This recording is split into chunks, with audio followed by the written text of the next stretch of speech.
மேலும் என் பிறந்த நாளில் மட்டும் உங்களுக்கு ஏன் என் மீது இந்த பாசம் பொங்குகிறது? என்னை தவிக்க விட்டுவிட்டு நீங்கள் ஒரு பணக்கார தொழிலதிபரை திருமணம் செய்து கொண்டபோது என் ஞாபகம் உங்களுக்கு வரவில்லையா? பாருங்கள் அம்மா, எனக்கு தனியாகவே இருந்து பழகிவிட்டது. ஒவ்வொரு வருடமும் இந்த பரிசுகளை கொண்டு வந்து என் மீது உபகாரம் செய்ய வராதீர்கள் என்று அவன் வேதனையோடு கூறிக்கொண்டே சோபாவில் அமர்ந்தான். அது என் சூழ்நிலை கபீர், ஆனால் அதற்காக நீ என் அன்பை சந்தேகிக்க முடியாது. நான் உன் சொந்தத் தாய் என்று கபீரின் அம்மா அவன் அருகில் அமர்ந்து பாசத்தோடு கூறினாள். அவனோ கேலி செய்யும் விதமாக சிரித்தான். அன்பா? நல்லது, உங்களுக்கு என் மீது அவ்வளவு அன்பு இருந்தால் ரவுனக் வீட்டிற்கு எனக்காக பெண் கேட்டுச் செல்லுங்கள். இல்லையென்றால் என்னிடமிருந்து எந்த ஒரு நல்லதையும் எதிர்பார்க்காதீர்கள். தன் நிபந்தனையை முன்வைத்த கபீர் அவளது முகபாவனைகளை பார்த்தான். அவளோ ஒவ்வொரு வருடமும் அவனுடைய பிறந்த நாளில் ஏதாவது ஒரு புதிய பெண்ணின் வரனை தூக்கிக் கொண்டு வருவாள். ஆனால் இன்று கபீர் அவள் ஏதேனும் பேசுவதற்கு முன்பாகவே தன் விருப்பத்தை சொல்லிவிட்டான். யார் அந்த ரவுனக் மகனே? நான் உன்னிடம் நீலத்தைப் பற்றி பேசத்தான் வந்தேன். அவள் ஒரு பெரிய தொழிலதிபரின் மகள், உனக்கு மிகவும் பொருத்தமாக இருப்பாள் என்று அவளது அம்மா கூறினாள். அவன் நிமிர்ந்து உட்கார்ந்து, திருமணம் என்று ஒன்று நடந்தால் அது ரவுனக்குடன் மட்டும்தான் நடக்கும். நீங்கள் அங்கே பெண் கேட்டு வரவில்லை என்றால் நானே நேராக சென்று விடுவேன் என்று அலட்சியமாக கூறிவிட்டு எழுந்தான். அவனுடைய தாய் வேறு வழியின்றி அவனைத் தடுத்து, அவள் எங்கே இருக்கிறாள்? அவளது குடும்பம் எப்படிப்பட்டது என்று கேட்டாள். அது உங்களுக்கு அங்கே சென்றால்தான் தெரியும். நாளை அவளது வீட்டிற்குப் போவோம். அப்புறம் தயவுசெய்து அங்கே உள்ளவர்களிடம் உங்கள் பணத்திமிரை காட்டாதீர்கள். எல்லாரும் உங்களைப் போல பணப்பைகள் கிடையாது, பண ஆசைக்கு மயங்குவதற்கு என்று கூறிக்கொண்டே அவன் சற்று நிறுத்தினான். மேலும் நான் உங்களை அங்கு கூட்டிச் செல்வதற்கு ஒரே காரணம், நல்ல குடும்பத்து பெண்களுக்கு ஒரு ஆண் மட்டுமே தனியாகச் சென்று பெண் கேட்பது நாகரீகமாக இருக்காது என்பதால்தான்.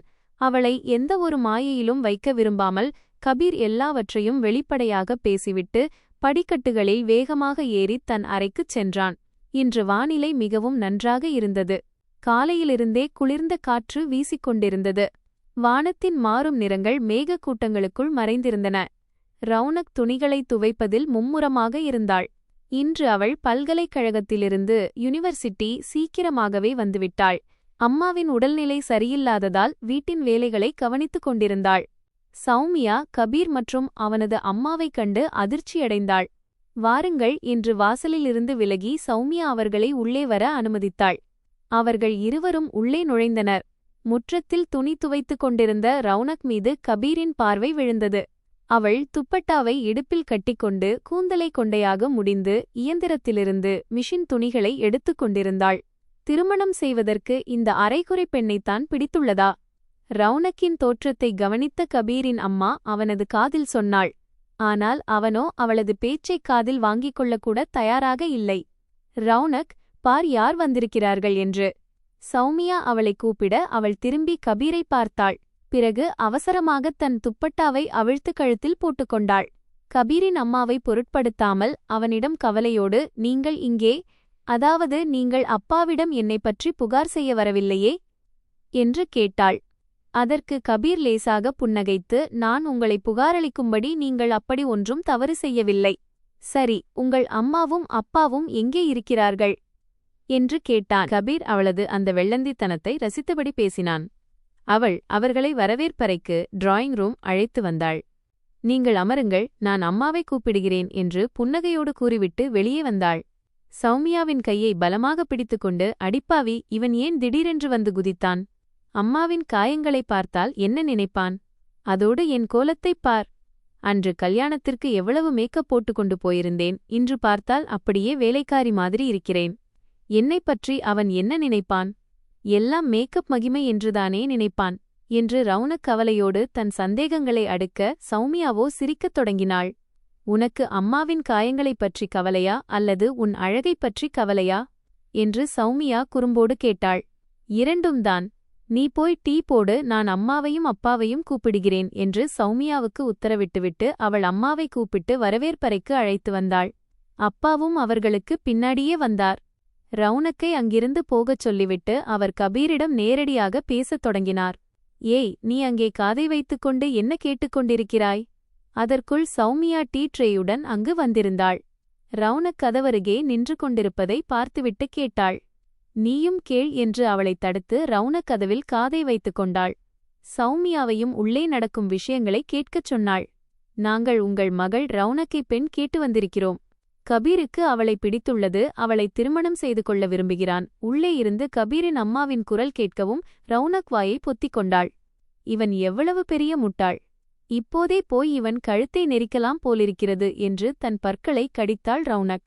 அங்கோ சௌமியா சிரித்துக்கொண்டே டீயை எடுத்துக்கொண்டு உள்ளே சென்றாள். வரவேற்பறையில் பேச்சுவார்த்தை முடியும் வரை ரவுனக் தன் அறையில் அமர்ந்து தன் கோபத்தை கட்டுப்படுத்த முயன்று கொண்டிருந்தாள். சௌமியாவிடம் எல்லாவற்றையும் கேட்கும் பொறுப்பை ஒப்படைத்துவிட்டு அவள் தன் அறையில் கட்டிலில் அமர்ந்து தன் ஆத்திரத்தில் வெந்து கொண்டிருந்தாள். சற்று நேரத்திற்குப் பிறகு சௌமியாவும் கபீரும் அவளது அறைக்கு வந்தனர். கபீரை தன் அறையில் கண்டதும் ரவுனக்கிற்கு பலத்த அதிர்ச்சி ஏற்பட்டது. சௌமியா புன்னகையோடு, திருமணத் தேதியை முடிவு செய்வதற்காக நீங்கள் இருவரும் தனியாக பேசிக்கொள்ளும்படி அப்பா சொல்லியிருக்கிறார் என்று ஜாலியாக கூறிவிட்டு அங்கிருந்து ஓடிவிட்டாள். ரவுனக்கிற்கு தன் மாற்றாந்தந்தை மீது கோபம் வந்தது. அவருக்கு என்னிடமிருந்து விடுபட வேண்டும் என்று தெரியும். ஆனால் ஒரு ஆணை என் அறைக்கே அனுப்பி வைப்பார் என்று நான் எதிர்பார்க்கவில்லை என்று கோபத்தில் முணுமுணுத்தபடி தன் பார்வையை தாழ்த்திக் கொண்டாள். அப்படி நினைக்காதே, கபீர் அவளது மன ஓட்டத்தை படித்துவிட்டது போல அமைதியான குரலில் கூறினான். நான் உன் அப்பாவின் அனுமதியோடுதான் இங்கு வந்திருக்கிறேன். நீ உன் முடிவை நிதானமாக யோசித்து எடுக்க வேண்டும் என்றுதான் நான் விரும்புகிறேன். இதனால் பின்னாட்களில் எந்த வருத்தமும் இருக்கக்கூடாது. அவளது இக்கட்டான சூழ்நிலையை புரிந்துகொண்டு கபீர் கதவருகே இருந்த நாற்காலியில் அமர்ந்தான். எனக்கு உங்களை திருமணம் செய்து கொள்ள விருப்பமில்லை என்று ரவுனக் தழுதழுத்த குரலில் கூறினாள். தன் கலங்கிய கண்களை மறைக்க முயன்றபடி கபீரின் பக்கமிருந்து தன் முகத்தை திருப்பிக் கொண்டாள். அவளது மறுப்பைக் கேட்டு கபீரின் இதயம் நொறுங்கிப் போனது. ஏன் ரவுனக், என்னிடம் அப்படி என்ன குறை இருக்கிறது என்று அவன் மிகுந்த எதிர்பார்ப்போடு ரவுனக்கிடம் கேள்வி எழுப்பினான். உங்களிடம் எந்த குறையும் இல்லை, ஆனால் ஒவ்வொரு விஷயத்திற்கும் ஒரு பொருத்தம் இருக்க வேண்டுமல்லவா? அப்படியா? அது என்ன பொருத்தம்? கபீர் ஆர்வத்துடன் கேட்டான். பணமும் அழகும் மட்டுமல்ல என்று ரவுனக் பெருமூச்சு விட்டபடி கூறினாள். நம்மிருவருக்கும் எந்த பொருத்தமும் இல்லை என்று நான் நினைக்கிறேன். நான் இப்போது படித்து என் சொந்த காலில் நிற்க விரும்புகிறேன். என் அம்மாவுக்கும் என் தங்கைக்கும் ஆதரவாக இருக்க விரும்புகிறேன். என் அம்மாவின் நிலையை நீங்கள் பார்க்கவில்லையா? அவர்களின் நம்பிக்கைக்குரிய கடைசி ஆதரவு நான்தான். பேச பேச அவளது குரல் தழுதழுத்தது. நான் இவ்வளவு சீக்கிரம் திருமணம் செய்து கொண்டு இந்த வீட்டை விட்டு போக மாட்டேன். விரும்பவில்லை. கபீர் அவளை கூர்ந்து கவனித்துக் கொண்டே நிதானமாக கூறினான். உன் அம்மா மற்றும் தங்கைக்கு நானும் ஆதரவாக இருக்க முடியும். என்னிடம் எதற்கும் குறைவில்லை. என்னுடையது அனைத்தும் உன்னுடையதுதான். அதனால் அழுது கொண்டே இந்த வரனை மறுத்து என்னை நிம்மதியிழக்கச் செய்யாதே. ரவுனக் அவனை பார்த்தாள். சில நாட்களிலேயே அவன் அவளுக்கு நெருக்கமானவனாகத் தோன்றினான். இருந்தாலும் அவள் சட்டென்று, நான் யாரிடமிருந்தும் உபகாரம் பெற விரும்பவில்லை. எல்லாவற்றையும் விட முக்கியமாக நான் இப்போது படித்துக் கொண்டிருக்கிறேன் என்றாள். திருமணத்திற்குப் பிறகும் நீ படிக்கலாம், கபீர் புன்னகையுடன் கூறினான். நான் ஒரு பேராசிரியர், புரொபசர். உன்னை படிக்க விடாமல் தடுக்க மாட்டேன். ரவுனக் அவனது பேச்சைக் கேட்டு வியப்படைந்தாள். பிறகு பதற்றத்துடன், நான் மிகவும் சோம்பேறி, வேலை செய்யவே மாட்டேன் என்றாள். இம்முறை கபீர் சத்தமாகச் சிரித்து, உன் பங்கிற்கான வேலையையும் நானே செய்துவிடுகிறேன். ஆனால் உன்னைப் போல என்னால் பேச முடியாது என்றான். ரவுனக் அடுத்த சிக்கலை முன்வைத்தாள். எனக்கு இரவு முழுவதும் விளக்கை லைட் எரியவிட்டு படிக்கும் பழக்கம் உள்ளது. நான் வெளிச்சத்திலும் தூங்குவேன், கவலைப்படாதே, கபீர் இலகுவான தொனியில் கூறினான். நான் மிகவும் மரியாதையற்றவள், மூடி அடிக்கடி மூட் மாறுபவள். ரவுனக் இறுதி முயற்சி செய்தாள். அறிவேன். இந்த 3 நாட்களில் உன் மரியாதையற்ற குணத்தின் காட்சிகளை பார்த்துவிட்டேன், கபீர் புன்னகையுடன் கூறினான். என்னை மரியாதையற்றவள் என்று சொல்கிறீர்களா? ரவுனக்கின் கண்களில் கோபம் கொப்பளித்தது. உங்களுக்கு வெட்கமாக இல்லையா? எந்த பெண்ணின் வீட்டிற்கு பெண் கேட்டு வந்தீர்களோ அவளையே மரியாதையற்றவள் என்று சொல்கிறீர்கள். அடடா, பொய் சொல்லாதே. இப்போதுதானே நீயே உன்னை மரியாதையற்றவள் என்று கூறினாய். நான் உன் வார்த்தைக்கு ஆமோதித்தேன், அவ்வளவுதான். கபீர் புன்னகைத்தபடி தன் காதுகளைத் தொட்டுக்கொண்டு, இந்தப் பெண் நிஜமாகவே மற்ற பெண்களை விட வித்தியாசமானவள் என்று நினைத்தான். நீ எப்படி இருக்கிறாயோ அப்படியே எனக்கு சம்மதம். நான் என் நிலையிலும் உன்னோடு இருப்பேன் என்பதை மட்டும் தெரிந்துகொள். கபீரின் வார்த்தைகளைக் கேட்டு ரவுனக்கின் கோபம் சற்றே தணிந்தது. இருந்தாலும் சினுங்கியபடி, வாயை மூடுங்கள். உங்களுக்கு என்னை திருமணம் செய்ய வேண்டுமென்றால் என் ஒரு நிபந்தனையை ஏற்க வேண்டுமென்றாள். என்ன நிபந்தனை? கபீர் ஆர்வத்துடன் கேட்டான். என் பெற்றோருக்கு நீங்கள் விவாகரத்து, டைவர்ஸ் வாங்கித் தர வேண்டும். அவர்களுக்கு விவாகரத்து கிடைத்ததும் நாம் இருவரும் திருமணம் செய்து கொள்ளலாம், ரவுனக் மிகச் சாதாரணமாக கூறினாள். அவளது பேச்சைக் கேட்டு அவ்வழியாகச் சென்ற அவளது அப்பாவின் காலடிகள் அப்படியே ஸ்தம்பித்தன. இது என்ன மாதிரியான பேச்சு? நான் ஏன் உன் பெற்றோருக்கு விவாகரத்து வாங்கித்தர வேண்டும்? இது என்ன முட்டாள்தனமான நிபந்தனை? கபீர் நாற்காலியிலிருந்து எழுந்தவாறு கூறினான். இது முட்டாள்தனமல்ல, புத்திசாலித்தனமான நிபந்தனை. என் மாற்றாந்தந்தை என் அம்மாவை சித்திரவதை செய்கிறார். உங்களால் அவர்களுக்கு விவாகரத்து வாங்கித்தர முடியாவிட்டால் என்னை திருமணம் செய்ய முடியாது. ரவுனக்கின் பேச்சைக் கேட்டு கபீர் திகைத்து நின்றான். திடீரென்று அவளது அப்பா அறைக்குள் நுழைந்து கோபத்துடன், என்ன பிதற்றுகிறாய் நீ? நான் எப்போது உன் அம்மாவை சித்திரவதை செய்தேன் சொல்? என்று கத்தினார். அவரது குரலின் வேகம் ரவுனக்கை நடுங்க செய்தது. இருந்தாலும் அவள் துணிச்சலுடன், இது பிதற்றல் அல்ல, உண்மை. நீங்கள் அம்மாவை சித்திரவதை செய்வது மட்டுமின்றி எங்களையும் அடிக்கிறீர்கள் என்று கூறும்போது அவளது கண்களில் கண்ணீர் வழிந்தது. உன்னை போன்ற வெட்கங்கெட்ட பிள்ளைகளுக்கு அடிக்கத்தான் வேண்டும் என்று கூறிக்கொண்டே அவளது அப்பா ரவுனக்கின் கன்னத்தில் பலமாக ஒரு அறை விட்டார். இதை பார்த்து கபீர் அதிர்ச்சியில் உறைந்து போனான். ரவுனக்கின் அப்பா தன் மகள் மீது கை வைப்பார் என்று அவன் எதிர்பார்க்கவில்லை. போதும், நிறுத்துங்கள் அங்கிள், இனிமேல் கை வைக்காதீர்கள். அப்புறம் என்னை விட மோசமானவர் யாரும் இருக்க மாட்டார்கள், கபீர் கடுமையான குரலில் கூறினான். உடனே அவர் ரவுனக்கின் முடியை பிடித்தார். கபீர் வேகமாக முன்னேறி அவரது கைகளிலிருந்து ரவுனக்கின் முடியை விடுவித்து தன் உயரமான உடலுக்குப் பின்னால் அவளை மறைத்து கொண்டாள். என் இஷ்டப்படி நான் இவள் மீது கை வைப்பேன், என்னை தடுக்க நீ யார்? அவளது அப்பா கோபத்துடன் கத்தி கபீரின் சட்டைக்காலரை பிடித்தார். கபீர் சட்டென்று தன் காலரை விடுவித்துக் கொண்டு உறுதியான குரலில் கூறினான், நான் இவளுடைய வருங்காலக் கணவன். நீங்கள் இவள் மீதோ அல்லது வேறு யார் மீதோ சித்திரவதை செய்தால் நான் போலீஸை கூப்பிடுவேன். இதைக் கேட்டு ரவுனக்கின் அப்பா மேலும் ஆத்திரமடைந்தார். என்ன கணவன்? எந்த கணவன்? இப்பொழுதே இங்கிருந்து வெளியேறு. எனக்கு போலீஸ் மிரட்டல் விடுக்காதே. இது என் வீடு, இது என் குடும்பம். நான் இவர்களுடன் என் இஷ்டப்படி என்ன வேண்டுமானாலும் செய்வேன். இதில் உனக்கு எந்த சம்பந்தமும் இருக்கக்கூடாது. கபீர் அவரை தள்ளிவிட்டு கதவை நோக்கி நகர்த்தி ரவுனக்கின் கையை பிடித்துக்கொண்டான். சொல், என்னை திருமணம் செய்து கொள்வாயா? அவன் அமைதியான ஆனால் உறுதியான குரலில் கேட்டான். ரவுனக் ஒருமுறை தன் கொடுமைக்கார அப்பாவையும் மறுமுறை கபீரையும் பார்த்தாள். அவளது கண்கள் கண்ணீரால் நிறைந்திருந்தன. கபீர் அவளது கையை லேசாக அழுத்தி மீண்டும் கேட்டான். சொல் ரவுனக், நீ என்னை மணப்பாயா? சில நொடிகள் மௌனத்திற்குப் பிறகு ரவுனக் மெதுவாக தலையசைத்து சம்மதித்தாள். கபீரின் முகத்தில் ஒரு மெல்லிய புன்னகை அரும்பியது. அவன் ரவுனக்கை தன் பின்னால் மறைத்தபடி சௌமியாவிடம், அம்மாவை கவனித்துக்கொள், நான் போலீசிற்கு ஃபோன் செய்கிறேன் என்றான். சௌமியா அம்மாவை அறைக்கு அழைத்துச் செல்ல கபீர் ரவுனக்கின் அப்பாவை அங்கேயே தடுத்து நிறுத்தினான். ரவுனக், நீ சொல், இவர் இதுவரை உன் மீது எத்தனை முறை கை வைத்திருக்கிறார்? ரவுனக் பயந்து நடுங்கி நின்றிருந்தாள். தன்னை இன்னும் கோபத்துடன் முறைத்துக் கொண்டிருக்கும் தன் அப்பாவை அவள் அச்சத்துடன் பார்த்தாள். ஒவ்வொரு மாற்று நாளும் ஒரு நாள் விட்டு ஒரு நாள். அவளது குரல் மெலிதாக இருந்தது, ஆனால் அதில் உண்மையின் பலம் இருந்தது. கடைசியாக அப்பா எங்களை அடித்தது நாம் கல்யாணத்திற்கு போய்விட்டு வந்த அன்றுதான். ரவுனக் உண்மையைச் சொன்னதும் அவளது அப்பாவின் கோபம் மேலும் வெடித்தது. அவர் ஆத்திரத்துடன், உன்னைப் போன்ற ஒழுக்கங்கெட்ட பெண்ணை உயிரோடு மண்ணில் புதைக்க வேண்டும். உன் கள்ளக்காதலனை வீட்டிற்கு வரவழைத்து எங்களை அவமானப்படுத்துகிறாய். உனக்கு இதைப்பற்றி கொஞ்சம் கூட குற்ற உணர்ச்சி இல்லையா? உங்கள் வீட்டில் எந்த ஆணும் இல்லாத போது நான் தான் உங்கள் மூவருக்கும் ஆதரவு கொடுத்தேன் என்று அப்பா அவளை உணர்ச்சிவசப்பட வைக்க முயன்றார். ஆனால் கபீர் கோபத்துடன் அவரை இடைமறித்து, இனிமேல் ரவுனக்கை ஒழுக்கங்கெட்டவள் என்று சொன்னால் என் கை ஓங்கும், அப்புறம் நீங்கள் உயிரோடு மிஞ்ச மாட்டீர்கள். இந்த விஷயங்களையெல்லாம் போலீசிடம் சொல்லுங்கள். அப்போதுதான் இந்த மனிதனுக்கு குடும்ப வன்முறை குற்றத்திற்காக நீண்டகால தண்டனை கிடைக்கும் என்று கூறிக்கொண்டே கபீர் ரவுனக்கின் கையை பிடித்து அவளை அறைக்கு வெளியே அழைத்துச் சென்றான். வெளியே கதவை தாழ்பாள் போட்டுவிட்டு அவன், அழுவதை நிறுத்து ரவுனக், எல்லாம் சரியாகிவிடும் என்றான். ரவுனக்கின் விசும்பல் சத்தம் அவனை கலங்கச் செய்தது. அவள் மெதுவாக, உன் அம்மா நம்மை குறித்து என்ன நினைப்பார்? நாம் தவறானவர்கள் என்று நினைத்து விடுவாரோ என்று கேட்டாள். கபீரின் முகத்தில் சோகம் படர்ந்தது. அவன் பெருமூச்சு விட்டு, அவள் எதையும் நினைக்க மாட்டாள், ஏனென்றால் அவள் எப்போதோ என்னை விட்டுவிட்டு வேறு திருமணம் செய்து கொண்டு விட்டாள். நம் இருவரின் கதையும் கிட்டத்தட்ட ஒன்றுதான். வித்தியாசம் என்னவென்றால் என் மாற்றாந்தந்தை என்னை சித்திரவதை செய்யவில்லை என்றான். ரவுனக் அவனது பேச்சைக் கேட்டு வியப்படைந்தாள். அவள் மெதுவாக, நீங்களும் அனாதையா என்று கேட்டாள். கபீர் லேசாகச் சிரித்துவிட்டு, அனாதையாக இருப்பதற்கு நான் ஒன்றும் குழந்தையில்லை, 35 வயது இளைஞன். சூழ்நிலையின் சோகத்தைக் குறைக்க அவன் புன்னகைக்க முயன்றான். ரவுனக் அதிர்ச்சியடைந்து, உங்களுக்கு 35 வயதா? நீங்கள் என்னை விட இவ்வளவு பெரியவரா? அப்படியென்றால் நீங்கள் சீக்கிரமே வயதாகிவிடுவீர்கள். ஒருவேளை நான் விதவையானால் என்றாள். கபீர் அவளது வாயைப் பொத்தி, வெட்கமாக இல்லை மூதேவிப் பெண்ணே. இன்னும் கல்யாணமே ஆகவில்லை, அதற்குள் என்னை சாகடிப்பதற்கு திட்டம் போடுகிறாயா என்றான்.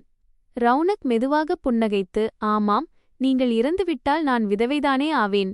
நீங்கள் என்னைவிட முழுதாக 10 வயது பெரியவர். அவளது கண்களின் பிரகாசம் இப்போது மீண்டும் திரும்பியிருந்தது. கபீர் சிரித்துக்கொண்டே, ஒருவேளை நீ எனக்கு முன்பே இறந்து போய் நான் விதவையாகலாம் என்றான். ரவுனக்கால் சிரிப்பை கட்டுப்படுத்த முடியவில்லை. ஆண்கள் விதவையாக மாட்டார்கள், பைத்தியக்கார மனிதரே என்று கூறிக்கொண்டே அவள் அங்கிருந்து ஓடினாள். அன்று போலீசார் ரவுனக்கின் அப்பாவை கைது செய்தனர். அம்மாவின் உடல்நிலையை கருத்தில் கொண்டு கபீர் அடுத்த வாரமே திருமண தேதியை முடிவு செய்தான். ரவுனக் அம்மாவுடன் அதிக நேரத்தை செலவிடுவதற்காக பல்கலைக்கழகத்திற்கு விடுமுறை எடுத்தாள். அம்மா நடக்கும் எல்லாவற்றிற்கும் ரவுனக்கைத்தான் குற்றவாளியாக்கினார். ஆனால் ரவுனக் அமைதியாக எல்லாவற்றையும் கேட்டுக்கொண்டிருந்தாள். அநீதியின் கயிற்றை எவ்வளவு சீக்கிரம் அறுக்க முடியுமோ அவ்வளவு நல்லது என்று அவள் அறிந்திருந்தாள். திருமண நாள் வந்தது. ரவுனக் சிவப்பு நிற லெஹங்கா அணிந்து லேசான மேக்கப் போட்டு கூந்தலை விரித்து போட்டிருந்தாள். தலை துப்பட்டா அடிக்கடி நழுவியதால் சௌமியாவின் உதவியை கேட்டாள். சௌமியா அவளை பாராட்டி, மிகவும் அழகாக இருக்கிறாய், கபீர் ஜிஜு மயங்கிவிடுவார் என்றாள். ரவுனக் வாயை மூடி துப்பட்டாவை சரிசெய் என்றாள். சௌமியா சோகமாக, நீ இல்லாமல் இந்த வீடு பாழாகிவிடும், உன்னை மிஸ் செய்வேன் என்றாள். ரவுனக் அவளை கட்டியணைத்து, அம்மாவை கவனித்துக்கொள். கபீரிடம் பேசிவிட்டேன், சில நாட்களில் நீங்களும் எங்களுடன் வந்துவிடலாம் என்றாள். திருமணம் எளிமையாக நடந்தது. அதிக விருந்தினர்கள் இல்லை. மாலைக்குள் ஏற்பாடுகள் முடிந்தன. ரவுனக் கண்ணாடியில் பார்த்து புன்னகைத்தாள். ஆனால் கபீர் இன்னும் வரவில்லை. அவனது போனும் சுவிட்ச் ஆஃப் ஆகி இருந்தது. சௌமியா கவலையோடு, அவர் உன்னை விட்டு ஓடிவிட்டாரோ என்று பயந்தாள். ரவுனக் பதற்றத்துடன், அப்படி சொல்லாதே, அவர் அப்படி செய்ய மாட்டார் என்றாள். சௌமியா கபீரின் அம்மாவிற்கு ஃபோன் செய்தும் அவர் எடுக்கவில்லை. அப்போது அவளது அப்பா அறைக்குள் நுழைந்தார். பின்னால் அம்மா பயந்து நின்றாள். அப்பா கேலியாக, அவன் ஜெயிலிலேயே இருப்பேன் என்று நினைத்தானா? என் மூக்கிற்கு கீழ் உன்னை மணப்பதாக எண்ணினானா என்றார். ரவுனக் நடுங்கி, கபீர் எங்கே? அவனுக்கு என்னாச்சு எனக் கேட்டாள். அப்பா, நான் உன் மீது சித்திரவதை செய்கிறேன் என்று கபீரிடம் சொன்னாயல்லவா என்றார். ரவுனக் அழுது கொண்டே, கபீர் எங்கே என்று சொல்லுங்கள், உங்கள் பேச்சை கேட்கிறேன் என்று கைகூப்பினாள். அப்பா கொடூரமாக சிரித்து, உன் ஹீரோ உயிருக்கும் மரணத்திற்கும் இடையில் போராடுகிறான். இன்னும் சில மணி நேரத்தில் இறந்து விடுவான் என்றார். ரவுனக் கல்லாய் நின்றாள். என்ன செய்தீர்கள் என்று நடுங்கி கேட்டாள். அவர், பழக்கமானவர்கள் மூலம் ஜாமீனில் வெளியே வந்ததும் உன் ஹீரோவின் மீது விபத்து ஆக்சிடென்ட் ஏற்படுத்தினேன். அவன் மருத்துவமனைக்கு சென்றுவிட்டான், விரைவில் மயானத்திற்குப் போவான் என்றார். ரவுனக் நிலைகுலைந்து கீழே விழ சௌமியா தாங்கினாள். உங்களை மன்னிக்கவே மாட்டேன் என்று ரவுனக் கத்தினாள். சௌமியா, நீங்கள் மனிதனே இல்லை என்றாள். ரவுனக் துணிச்சலை வரவழைத்து எழுந்து, அவர் எந்த மருத்துவமனையில் இருக்கிறார் என்று கேட்டாள். சிட்டி ஹாஸ்பிட்டல், சீக்கிரம் போ. நீ அங்கே போய்ச் சேருவதற்குள் அவன் தன் கடைசி மூச்சை விட்டுவிடப் போகிறான் என்று அப்பா கூற அந்த வார்த்தைகள் ரவுனக்கை மேலும் உடைத்துப் போட்டன. அவள் தன் லெஹங்காவை வாரிச் சுருட்டிக் கொண்டு பைத்தியம் பிடித்தவள் போல வீட்டை விட்டு வெளியே ஓடினாள். மருத்துவமனையின் ஒவ்வொரு பகுதியாக விசாரித்துக் கொண்டே அவள் ஆபரேஷன் தியேட்டர் வரை வந்து சேர்ந்தாள். அங்கே கபீரின் அம்மா தன் தலையில் கையை வைத்தபடி அமர்ந்திருந்தாள். ஆண்டி என்று ரவுனக் அவளை கூப்பிட்டு அவளது கழுத்தை கட்டியணைத்துக் கொண்டு கதறி அழத் தொடங்கினாள். ரவுனக் கபீரின் அம்மாவிற்கு ஆறுதல் சொல்லிக் கொண்டே தனக்குத்தானே ஆறுதல் படுத்திக் கொள்ள முயன்றாள். கபீருக்கு ஒன்றும் ஆகாது, அவர் குணமாகிவிடுவார். நமக்காக அவர் குணமாகித்தான் ஆக வேண்டும். ஆனால் அவளது அம்மாவோ எதுவும் பேசாமல் அமைதியாக அமர்ந்திருந்தாள். அவளுக்கு தன் வாழ்க்கையின் எல்லா தவறுகளும் இப்போது நினைவுக்கு வந்தன. கபீரின் இந்த நிலையை பார்த்த பிறகுதான் தான் எவ்வளவு மோசமான ஒரு தாய் என்பது அவளுக்கு புரிந்தது.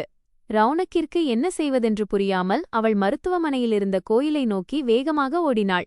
அங்கே இறைவனின் பாதங்களில் அமர்ந்து கபீரின் ஆரோக்கியத்திற்காக பிரார்த்தனை செய்யத் தொடங்கினாள். இறைவா, நான் மிகவும் கெட்டவள். நான் உன்னுடைய பெயரை எப்போதுமே சொல்வதில்லை, உன்னுடைய பாதங்களுக்கும் வருவதில்லை. ஆனால் இறைவா, எனக்கு உன்மீது நம்பிக்கை இருக்கிறது. நீ கபீரை காப்பாற்றிவிடுவாய் என்று எனக்கு முழுமையாகத் தெரியும். அவனுடைய தவறுதான் என்ன இறைவா? அவன் எங்களுக்கு உதவத்தானே விரும்பினான். உண்மையான குற்றவாளி அப்பாதான், அப்புறம் ஏன் அவருக்கு தண்டனை கிடைக்கவில்லை அவளது நெஞ்சில் பல கேள்விகள் இருந்தன. அவற்றை இன்று அவள் தன் இறைவனிடம் கேட்டுக்கொண்டிருந்தாள். பல கண்ணீர் துளிகளை இன்று அவள் இறைவனின் முன்னிலையில் வடித்துக் கொண்டிருந்தாள். இறைவா, நான் சோர்ந்துவிட்டேன். சிறுவயதிலிருந்து இதுவரை அப்பாவின் அடிகளை வாங்கிக் கொண்டேதான் இருக்கிறேன். ஆனால் இன்று அவர் என்னிடமிருந்து எனக்கு மிகவும் முக்கியமான ஒரு பொருளை பறிக்க முயன்றுவிட்டார். இன்று அவர் கபீரை கொல்ல முயன்றிருக்கிறார். தயவுசெய்து இறைவா, கபீரை என்னிடம் திருப்பித் தந்துவிடு. என் கபீரை குணப்படுத்திவிடு. அவள் தன் காதலை இறைவனின் முன்னிலையில் சமர்ப்பித்தாள். அவனது பாதங்களில் விழுந்து கதறி அழுதாள். அப்போது யாரோ அவளது தோளில் கை வைத்தனர். அவள் சட்டென்று எழுந்து திரும்பிப் பார்த்தாள். கபீரின் அம்மா கண்களில் கண்ணீரோடு நின்றிருந்தாள். உன்னுடைய பிரார்த்தனை ஏற்றுக்கொள்ளப்பட்டுவிட்டது என்று கபீரின் அம்மா கூறினாள். கபீரின் ஆபரேஷன் வெற்றிகரமாக முடிந்தது. இன்னும் சில நிமிடங்களில் அவனுக்கு நினைவு வந்துவிடும். ரவுனக் உடனே இறைவனின் பாதங்களில் தன் தலையை தாழ்த்தி மீண்டும் அவருக்கு நன்றி கூறினாள். மருத்துவமனையில் இருந்த அனைவரும் தன் காதலனுக்காக தவித்துக் கொண்டிருந்த அவளையே பார்த்துக் கொண்டிருந்தனர். அவள் அவளது இயலாமை மற்றும் நம்பிக்கையின் அடையாளமாக தெரிந்தாள். நேரம் மிகவும் மெதுவாக நகர்ந்தது. சௌமியாவும் அம்மாவும் கூட மருத்துவமனைக்கு வந்துவிட்டனர். அவர்கள் அடிக்கடி கபீரின் நிலையைப் பற்றி டாக்டரிடம் விசாரித்துக் கொண்டிருந்தனர். ஆனால் ரவுனக்கின் தொண்டை அடைத்துவிட்டது போல இருந்தது. அவளிடமிருந்து எந்த வார்த்தைகளும் வெளிவரவில்லை. சற்று நேரத்திற்குப் பிறகு கபீருக்கு நினைவு வந்துவிட்டது என்ற செய்தியை டாக்டர் கூறினார். ஆனால் ஒரே ஒரு நபர் மட்டும்தான் அவனை சந்திக்க முடியும். ரவுனக் கபீரின் அம்மாவை பார்த்தாள். அவளோ புன்னகைத்து அவளுக்கு தைரியம் ஊட்டினாள். அவன் உன்னைத்தான் பார்க்க விரும்புவான், என்னை அல்ல. நீதான் அவன் நேசிக்கும் நபர், போய் அவனைப் பார் என்று கபீரின் அம்மா கூறினாள். ரவுனக் அறைக்குள் சென்றாள். அங்கே கபீர் மயக்க மருந்து வீரியத்தில் பலவீனமாக கிடந்தான். அவளது கண்களிலிருந்து கண்ணீர் வழிய, ரவுனக், உங்களுக்கு என்ன ஆனது? உங்கள் நிலையை இப்படி ஆக்கிவிட்டீர்களே என்றாள். கபீர் மெதுவாக தன் கண்களைத் திறந்து மெல்லிய குரலில், ரவுனக் என்றான். அவள் திருமண ஆடையில் லெஹங்காவில் இருந்தாள். கபீரால் அவளது பெயரை மட்டுமே சொல்ல முடிந்தது. என்னை மன்னித்து விடுங்கள், இதையெல்லாம் அப்பாதான் செய்தார். என்னை மன்னித்து விடுங்கள், என்னால்தான் உங்களுக்கு இவ்வளவு பெரிய துன்பம் ஏற்பட்டது. என்னை மன்னித்து விடுங்கள். கபீர் பலவீனமான குரலில், அப்படியென்றால் உன்னுடைய அப்பாதான் என் நிலைக்கு காரணமா என்று கேட்டான். ரவுனக் தன் தலையை குனிந்து கொண்டாள். அவர் காவல் நிலையத்திலிருந்து ஜாமீனில் வெளியே வந்து நீங்கள் இறந்துவிட வேண்டும் என்பதற்காக உங்களை விபத்துக்குள்ளாக்கினார். ஆனால் நான் உங்களுக்கு ஒன்றும் ஆகவிடமாட்டேன். நீங்கள் இல்லாமல் என்னால் வாழ முடியாது. நான் உங்களை மிகவும் நேசிக்கிறேன். உங்களுடன் எனக்கு இந்த வரன் நிச்சயம் செய்யப்பட்டபோது எனக்குள் இவ்வளவு அன்பு இருக்கிறது என்று எனக்கு தெரியாது. ஆனால் உங்கள் விபத்துச் செய்தியை கேட்டபோது நான் செத்துப் பிழைத்தேன். என் உடலிலிருந்து உயிரே பிரிந்துவிட்டது போல இருந்தது. அவளது கண்களிலிருந்து கண்ணீர் வழிந்தோடியது. அவள் தன் காதலை வெளிப்படுத்திக் கொண்டிருந்தாள். கபீர் மெதுவாக தன் கையை அவளை நோக்கி நீட்ட, ரவுனக் அதை தன் கைகளில் ஏந்திக் கொண்டாள். எனக்கு உங்கள் மீது காதல் வந்துவிட்டது கபீர், அவள் கூறினாள். நான் உங்களிடம் உண்மையைத்தான் சொல்கிறேன். எனக்கு முன்பு இதெல்லாம் தெரியாது. ஆனால் உங்களை இழந்துவிடுவேனோ என்ற பயம்தான் என் நெஞ்சுக்குள் மறைந்திருந்த காதலை எனக்கு உணர்த்தியது. நான் உச்சி முதல் பாதம் வரை உங்கள் காதலில் மூழ்கிவிட்டேன். கபீர் தனக்கு இருந்த வலியையும் பொருட்படுத்தாமல் ஒரு மெல்லிய புன்னகையோடு, ஐ லவ் யூ டூ, நானும் உன்னை காதலிக்கிறேன் என்றான். அவனால் அதற்கு மேல் அதிகமாக பேச முடியவில்லை. ஏனென்றால் அவன் மிகுந்த வேதனையில் இருந்தான். ஆனால் ரவுனக்கை தன் முன்னால் பார்த்ததும் அவனுக்கு பேசும் தைரியம் கிடைத்தது.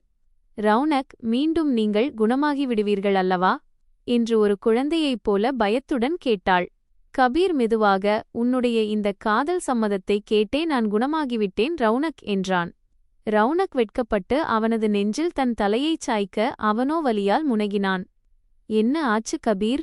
என் நிலையைப் பார்த்து கொஞ்சம் இரக்கப்படு, உடம்பெல்லாம் காயங்களால் நிறைந்துள்ளது என்று அவன் குறும்போடு புன்னகைத்தபடி கூற, ரவுனக் தன் கண்ணீரை துடைத்துக்கொண்டே சத்தமாகச் சிரித்தாள். சில நாட்களிலேயே கபீர் மருத்துவமனையிலிருந்து விடுவிக்கப்பட்டு வீட்டிற்கு வந்தான். அவனது அம்மா அவனை கவனித்துக் கொள்வதில் இரவு பகலாக பாடுபட்டாள். ரவுனக்கும் அடிக்கடி கபீரின் அருகில் வந்து கவனித்துக் கொண்டாள்.